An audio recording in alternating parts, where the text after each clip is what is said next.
Jelajahi cara baru mendapatkan informasi. Download Metro TV Extend sekarang.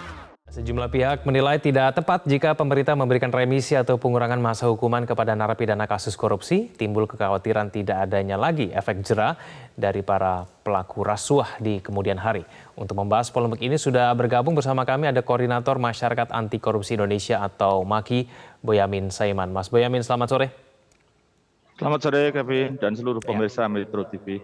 Ya, terima kasih atas waktunya Mas Boyamin. Mas Boyamin, menurut Anda apakah pantas koruptor mendapatkan remisi kemerdekaan?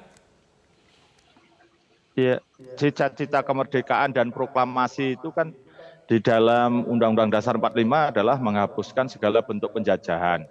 Nah, penjajahan itu kan menghisap apa yang ada di warga atau di masyarakat itu oleh bangsa lain. Nah, kalau korupsi melebihi dari penjajah karena oleh bangsanya sendiri menghisap apa yang harusnya hak rakyat.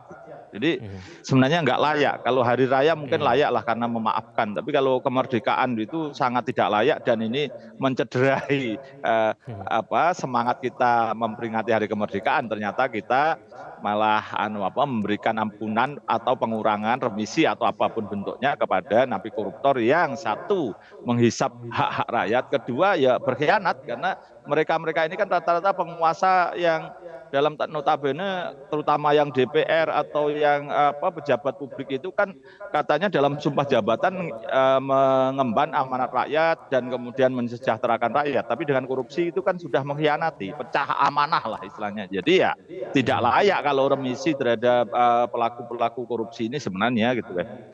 Mas Boyamin, Kemenkumham menyatakan bahwa pemberian remisi ini sudah sesuai dengan aturan. Ada nama-nama koruptor populer di situ, ada Setia Novanto, ada Imam Nahrawi. Menurut Anda apakah pemberian remisi terhadap orang-orang ini memiliki dasar yang kuat? Dasarnya kan hanya sederhana, minimal dua, berkelakuan baik dan salah satunya itu tidak pernah melanggar. Nah, kalau kategori tidak pernah melanggar, saya yakin semua melanggar, terutama memegang HP itu hampir semua. Kalau bicara yang napi koruptor itu rata-rata pernah memegang HP dan atau sering atau bahkan selamanya memegang HP, handphone ya maksudnya gitu. Nah, itu mestinya kan berarti dianggap tidak melanggar, berarti tidak berkelakuan baik, berarti tidak berhak mendapatkan remisi kalau itu yang pertama. Yang kedua, kalau memang betul catatannya ini ada Setia Novanto, itu ada persyaratan lain yang tidak dipenuhi kalau pemberian remisi, yaitu adanya dia masih tersangkut perkara lain, yaitu dugaan tindak pidana pencucian uang di Bareskrim. Jadi kalau ini benar akan saya pastikan ini dengan cara resmi maupun tidak resmi, kalau nanti Setia Novanto dapat remisi akan kita ajukan gugatan PT UN untuk membatalkan keputusan pemberian remisi ini. Kami sudah mendapat jurisprudensi pada tahun 2012, ada orang yang mendapat remisi warga binaan. Saya sebut aja Dr. Rudi namanya. Terus mantan istrinya itu yang bersengketa terkait dengan perusahaan, dugaan penggelapan dan lain sebagainya tidak terima. Terus mengajukan gugatan ke PT UN minta dibatalkan remisinya, dikabulkan karena penggugat Bu Dr. Luki tadi bisa membuktikan bahwa mantan suaminya itu berkelakuan buruk gitu, atau pernah melakukan ya semacam-macam lah, bisa mailis atau apa segala macam. Nah, terbukti itu berarti kan melanggar sebenarnya, kan tidak boleh melakukan mailis atau komunikasi dengan siapapun kan itu di luar penjara.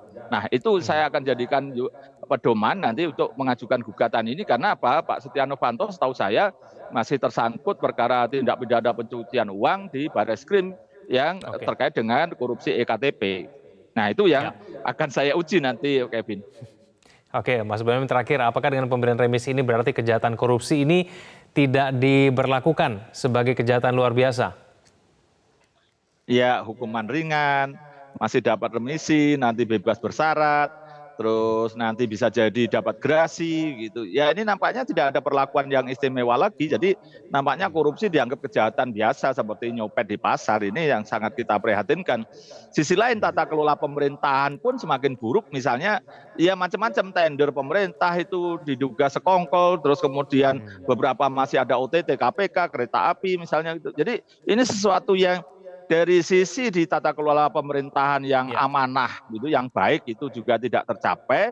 sisi lain penanganan korupsi sebagai penindakan juga tidak berjalan baik karena tuntutan ringan dan masih ada remisi. Ini jadi ya menjadikan sesuatu bahwa gembar-gembor pemberantasan korupsi itu adalah sebagai panglima untuk mensejahterakan rakyat, tapi ternyata itu hanya isapan jempol gitu. Dan pelemahan undang-undang KPK gitu dengan revisi dan kemudian pada posisi tertentu malah sekarang seperti jatuh betul citranya, KPK turun, indeks persepsi anti korupsi kita di bawah angka 4 gitu. Jadi ini sesuatu yang sangat memprihatinkan kita semua. Berarti ini komprehensif penanganan korupsi dari pencegahan yang didengung-dengungkan juga tidak terjadi. Misalnya yang paling banyak misalnya Kevin ini tambang gitu.